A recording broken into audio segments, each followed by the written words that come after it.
মাটিতে পড়তে দিব না রে মওলা। কি করবি?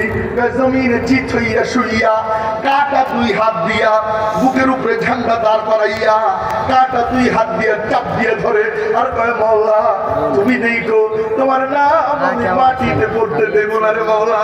জীবন থাকতে তোমার নাম আমি ধুলোয় মিটাইতে দিব না, জীবন চলে যাবে তোমার নামে আমি ধুলো জড়াইতে দিব না। আল্লাহু আকবার, আল্লাহু আকবার। কাফেররা ওনার বুকে তীর মারে, একটা নয় দুইটা নয় 70টার অধিক তীর। কলিজাটা ঝাঁঝরা হয়ে যায়। উনি কালেমা পড়তে পড়তে দুনিয়া ছেড়ে বিদায় নেয়। এরপরে ওই ঝান্ডা হাতে নেয় খালিদ বিন ওয়ালিদ, আল্লাহর তরবারি। আল্লাহ এমন দিয়ে এমন এমন এমন এমন বীর এমন বীরত্ব আল্লাহ খালিদ বিন ওয়ালিদকে দিয়েছিলেন। উনি কোন যুদ্ধে গেলে আল্লাহ পাক ওই যুদ্ধ বিজয় দিত। সুবহানাল্লাহ, সুবহানাল্লাহ। ওই দিকে যাব না। ওমের মুহতারাম ভাইও আল্লাহর জন্য, দ্বীনের জন্য তারা কুরবান হয়ে গেছে। আমরাও কুরবান হইতে রাজি আছি তো ইনশাআল্লাহ। কারা কারা রাজি আছে ইনশাআল্লাহ? আল্লাহু আকবার, জোরে জোরে আল্লাহু আকবার।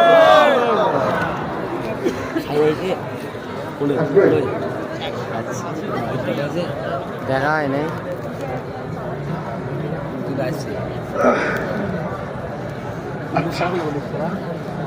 আলহামদুলিল্লাহ মেহমানরা আইসা পড়ছে।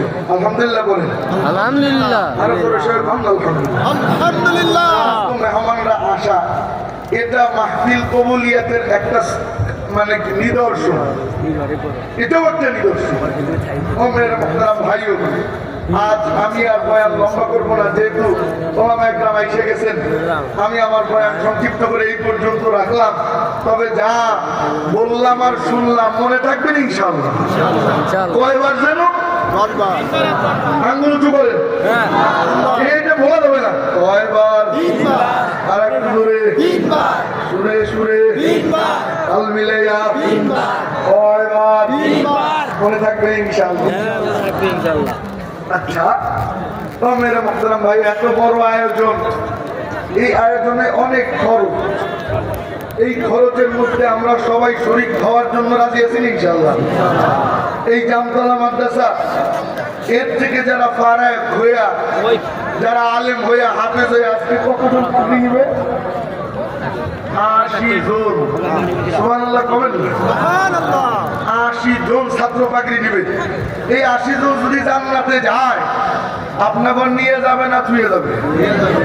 আর একটু জোরে কম, আর একটু জোরে বুঝে শুনে কইেন। কিয়ামতের ময়দানে